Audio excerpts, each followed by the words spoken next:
Assalamualaikum warahmatullahi wabarakatuh. Oke, Anda semuanya. Ini Pak Wat akan menjelaskan tentang materi klasifikasi materi dan beban materi. Yang ketiga untuk IPA kelas 7. Materi pagi hari ini Pak Wat akan menjelaskan tentang bentuk-bentuk materi. Ini materi itu tidak, bukan materi pelajarannya tentunya, tidak ada materi. Oke, Anda semuanya, materi itu apa sih? Ya, bukan materi pelajarannya. Kalau kita dalam bahasa Inggris, contohnya seperti major, ya. Science. Nah, materi adalah sesuatu yang menempati ruang dan waktu. Ya, jadi mempunyai ruang dan waktu. Dia di saat waktu dia menempati suatu ruang. Karena dia menempati suatu ruang, dia pasti nanti akan punya massa. Ya, punya materi. Jadi segala hal yang terdiri dari atom, ya, jadi partikel terkecil dari setiap benda yang memiliki ruang dan menempati waktu sebagai materi. Plastik, pipa besi, kendi, baju, gelas, air, apapun itu, udara, ya, semuanya adalah materi. Apa yang bukan materi dan tidak menempati waktu dan mungkin menempati ruang tapi tidak punya waktu?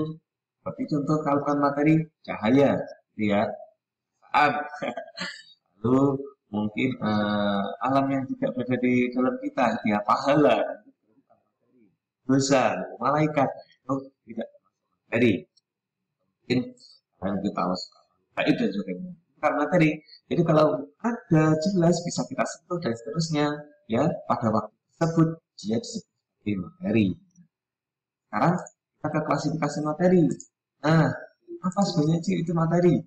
Jadi kalau Anda mau belajar tentang materi, Anda harus tahu dulu bagian terkecil dari materi, ya, atom. Jadi kalau setiap benda yang bisa Anda sentuh memiliki volume, memiliki bentuk, dan dia menempati suatu tempat pada waktu tersebut, dia nanti bagian terkecil dari benda itu adalah atom. Setiap benda yang ada di dunia ini, kalau kita lihat bagian yang paling terkecil dan tidak bisa kita bagi, disebut atom. Nah, lalu bentuk-bentuk materi kalau kita tahu seperti apa ya? Nah, ini kalau materi tadi itu sesuatu yang memiliki volume, memiliki massa dan menempati suatu tempat di dalam waktu, dia dalam bentuk persediaannya dia akan seperti tiga, ya, padat, cair, dan juga ada yang gas, ya. Dia adalah bentuk-bentuk materinya. Yang kita tahu ya kalau materi padat itu contohnya pada yang cair, yang inilah bentuk-bentuk materi dalam bahasa. Sekarang kita cek nih, ya, dari tiga materi ini kira-kira sifat-sifatnya apa saja? Berbeda ya. Mulai dari sifat zat padat, ya, materinya tetap, gitu ya. Jadi kalau kita tahu bentuk zat padat atau batu, akan cepat tetap cenderung seperti itu, ya. Padat besi, aluminium, logam, ya, juga yang lalu volumenya tetap, selain bentuknya tetap, volume tetap, ya. Jadi gaya tarik antar partikelnya sangat kuat. Apabila kita tahu zat padat, maka partikelnya itu sangat-sangat dekat, gitu ya. Jadi atom jarak antar atomnya itu jarak antar partikel jenisnya itu sangat-sangat dekat. Jadi sangat-sangat dekat sekali. Sehingga gaya tarik antar partikel ini sangat kuat. Kuat lah, ya. Jadi tetap akhirnya jarak antar partikel sangat dekat. Ini tadi ya, selain gaya tariknya sangat kuat, karena gaya tariknya sangat kuat, maka gaya jarak antar partikelnya sangat dekat. Lalu gerak antar partikel penyusun sangat terbatas. Bagaimana maksudnya? Jadi antara satu partikel penyusunnya dengan yang lain, maka dia tidak bisa bergerak kemana-mana. Dia tetap bergerak begini saja. Ya, di sini sudah gitu. Karena benda padat gerak partikelnya sangat-sangat. Lalu keteraturan susunan partikel itu sangat teratur. Berarti ya, sangat-sangat teratur sekali. Bagaimana partikel pada zat padat. Lalu zat tidak dimanfaatkan, tidak bisa dimanfaatkan. Bagaimana maksudnya?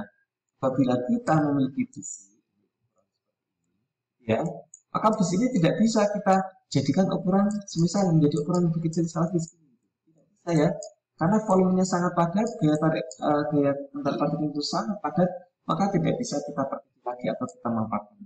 Kita padatkan, ya, kita tidak bisa. Kapan tidak? ya. Nah, aliran selang seperti ini ya, atau pipa gitu, maka zat padat tidak bisa. Dia nanti akan menghambat alir gitu ya. Dan itu adalah sifat-sifat dari zat padat. Itu ada next ke zat cair. Wah, ini salah ya. Cair ya. Oke. Kalau zat cair bentuk materinya tetap gitu ya. Volumenya juga tetap. Nah, tapi kayak oke, yes. Kita ke sini ya. Ya. Kalau lihat ini ya, kembali lagi ke oke.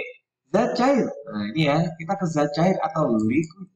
Ya, kalau solid. Kalau zat cair itu liquid.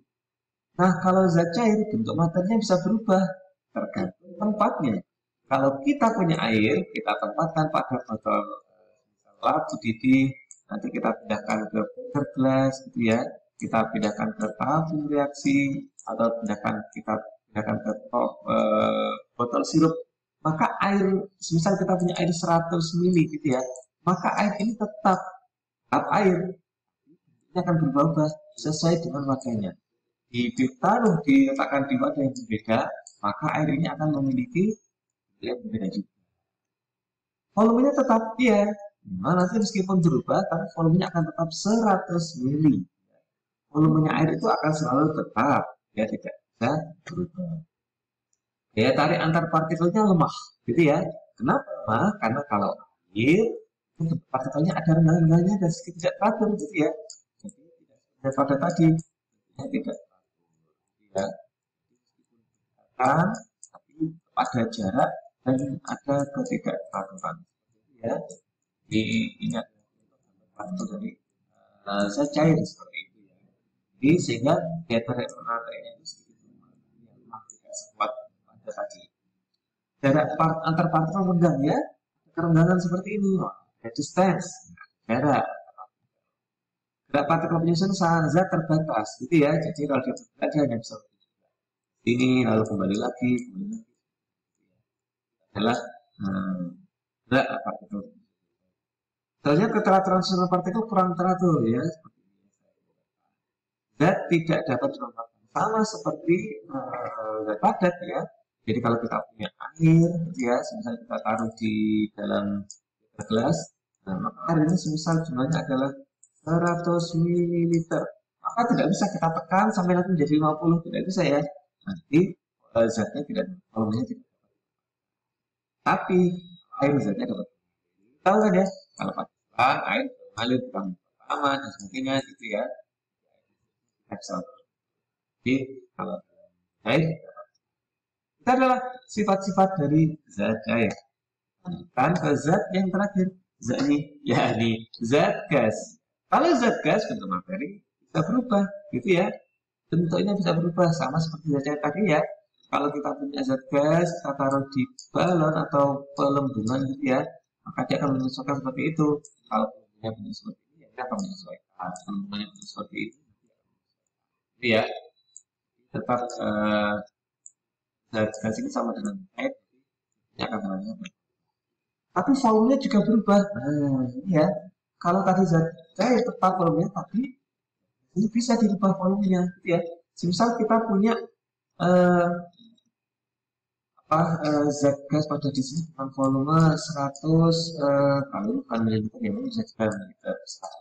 Gas dengan volumenya 100 mililiter. Lalu kita pindahkan ke angin ke dalam balon yang lebih kecil lagi.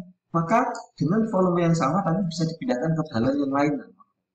Volumenya itu bisa dimanfaatkan, ya, bisa berubah volumenya.